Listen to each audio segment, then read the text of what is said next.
With donations to the Friends of the Council on Aging from a very generous person, we are able to deliver this broadcaster to our seniors every month. How many of you really read it? You might, and some of you might just put it aside.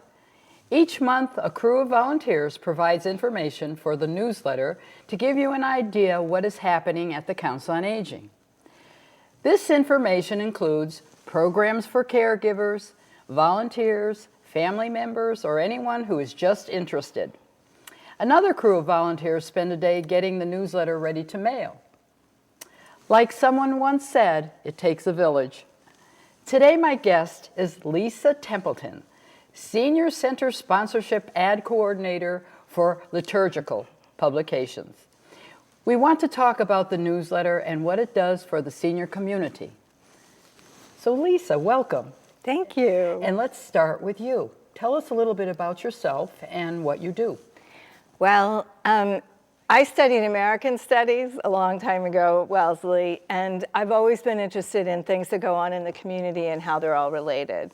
And so for a while I was the phone book lady out here in Littleton in this area. And then 4 years ago, I started working for Liturgical Publications when the newsletters we had just taken over the company from a local company in Brighton, and we put them online and then started to expand.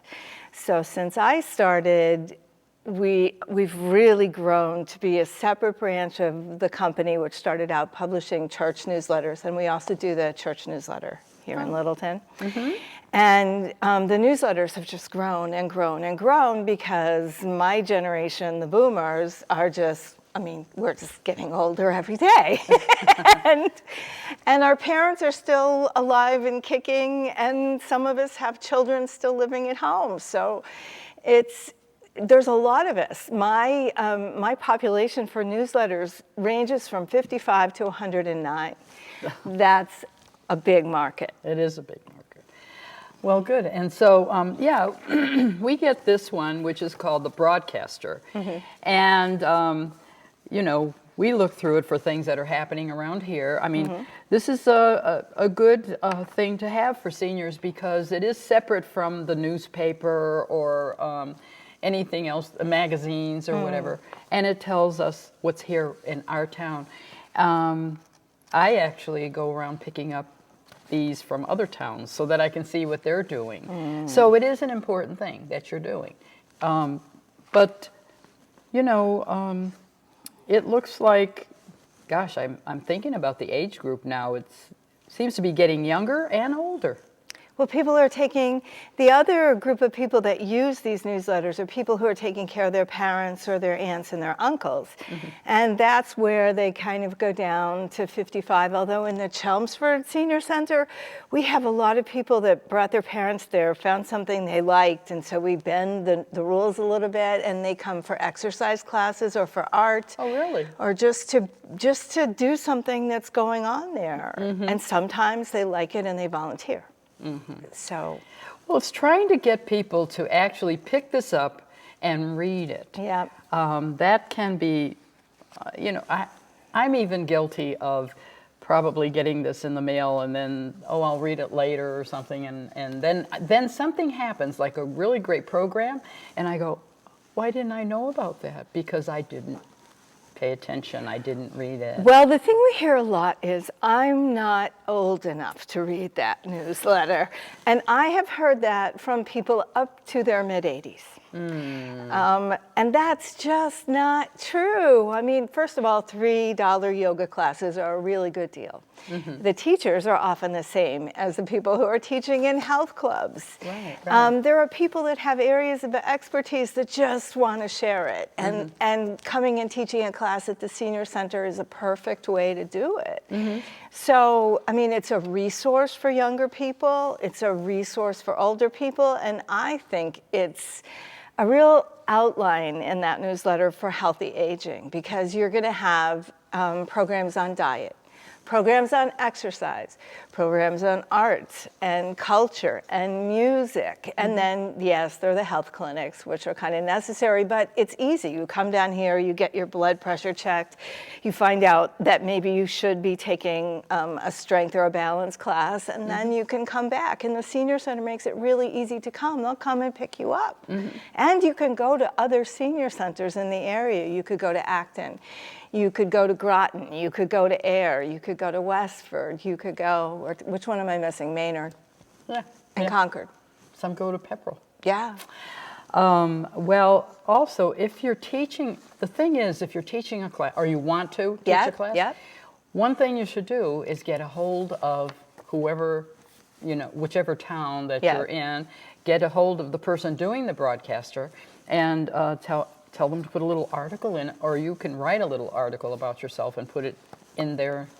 So advertising, that's what's important. Oh, advertising is really important because this is how it gets paid for. There are grants, but the advertising supports all of these newsletters. And advertising is fundraising because that's how it gets paid for, but this is a huge market from 55 to 109, and these are people that need or want various services. And yes, I was reading some numbers, 38% of the senior population doesn't make a lot of money, but what about the other part that holds 70-something% of the country's money? I mean, so there are people here who can afford to pay for services.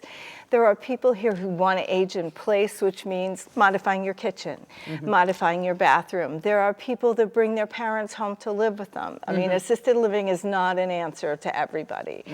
So, and there are assisted living facilities that are nearby that bring people to senior centers because then it expands the programming available to the people there. So, so we encourage people too that, get a hold. I know that so many of us write little articles for the newsletter. So we, for instance, I'm with the Friends of the Council on Aging. So something has to go out in this broadcaster about what the Friends are doing. And this is what every month I try to remember to do that, write the article for that. And then we have our thrift shop. And so now I want you to come to the thrift shop. I have to write a little article for that. And bring your stuff to the thrift shop so there's something to sell there. Exactly. So it is an important little newsletter for any town. And we've even added a couple more pages. Yeah. So. But we still need color. Yeah, this one is, well, color can make a huge difference, and color is purely revenue driven. So if anybody out there is feeling really generous, the Friends could maybe take a contribution to bring color to Littleton, because Westford has it, Carlisle has it, the competition have it. Chelmsford doesn't have it though, neither do Groton and Air, but it would be nice if Littleton could have it. Yeah, it would be. So, well, what else can we explain about this? I mean, of course, here the front page has an article about what's coming. We're trying to we would like to see a senior center. And now we're talking a community center. So that's also something that they can read about in the broadcaster. Community center would be a really good idea. And I was thinking about this morning because there's such a difference in language now between kids in high school. I was thinking about grandparents and grandchildren communicating. And I think the community center would be such a good idea just so people could sort of learn a common language. If you're not interacting with each other, it makes it a lot harder to understand what other people mean. Yeah, except that they would make different times. Because the seniors would have it like 8:30 to 4:30. The kids would have it, I don't know, maybe right after school. Younger seniors or younger people would have it in the evening. 5 to 7, something like that. So getting the mixture of the intergenerational, you have to decide to do that yourself. You have to make plans to do that. Maybe with a community center they'd get there. But anyway, this is one way we can, the broadcaster is another way that we can get the word out that we're even looking for anything or talking about something or, and for people that want to teach something, for people who want to give back to the community, it's a really good opportunity to meet with Pam and, put forth a proposal. The other thing we're forgetting is this is online in 2 places.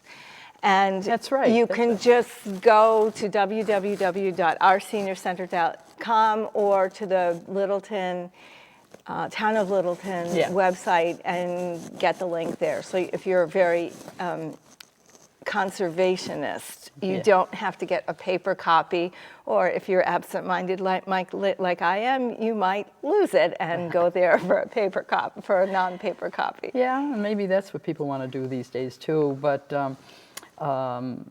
yeah, this is where the younger people can see what is happening and plan for their parents or their grandparents or their whoever they're taking care of, or a neighbor saying, oh, look, they're having a party. Why don't you go? Rick, let's come for lunch. When I was in Rockland, I was calling a real estate agent to advertise, and she said, my neighbor really wants me to bring her to lunch.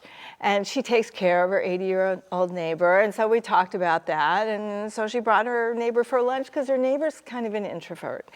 And it's harder for introverts to come and get involved. And so that's why the art and the music and the culture programs are better, because they're more structured.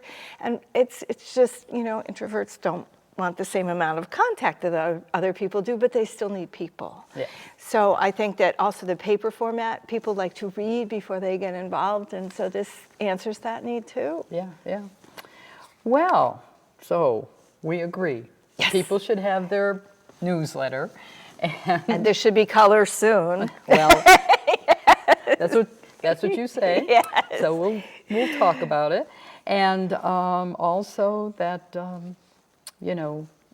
if you have programs or something and you want to advertise in here, do they call you? They call me, or they can call Pam, and Pam usually forwards it. My email address is in the broadcaster. I believe there's a phone number, and it forwards to my cell phone, so I usually get back to people pretty quickly. Okay, yeah, so we'll plan that they should do that, because it'd be probably easier to go direct to you. Oh, yeah. All right, so if anyone wants to receive the broadcaster, they just have to get a hold of the Council on Aging office and tell them, leave your name and address, and tell them that you want to read what's happening for the seniors. Also, you can pick it up at a lot of locations: the grocery store, the library, a couple doctor's offices. I think we try to spread it around. We do, so that people can grab it, and anybody should pick it up. Anybody, any age, just so that you also know. First of all, know that they're seniors living in town, and that there are things for them to do, and especially if you're new in town too. This is another way to find out what's happening for seniors, and take your neighbor there, take your friends there, take your self there. You are not too young to go to the senior center. I have met so many inspiring people there, and I promised her that I was going to share this. Yesterday, I did an ad for a woman who is 80, and she's still in business, and her business is slacking up a little bit, so she put an ad in. And she only does paper. She just retired her cell phone. She has a landline, but she has a thriving business in her basement. I love hearing things like that. Yeah, that's good. Yeah. Well, I'm glad that you came today, and I hope I'm going to see you again, and I hope that you keep helping us with this. And that we get color. Subtle message here. Well, okay. I want to tell you, I liked what Maureen Littlefield said in Maine Magazine. It's all about community, building community, maintaining community, and enjoying community. Yeah. And the newsletter brings our senior community together. So thank you again. You're welcome. For being Thank here. you for inviting me.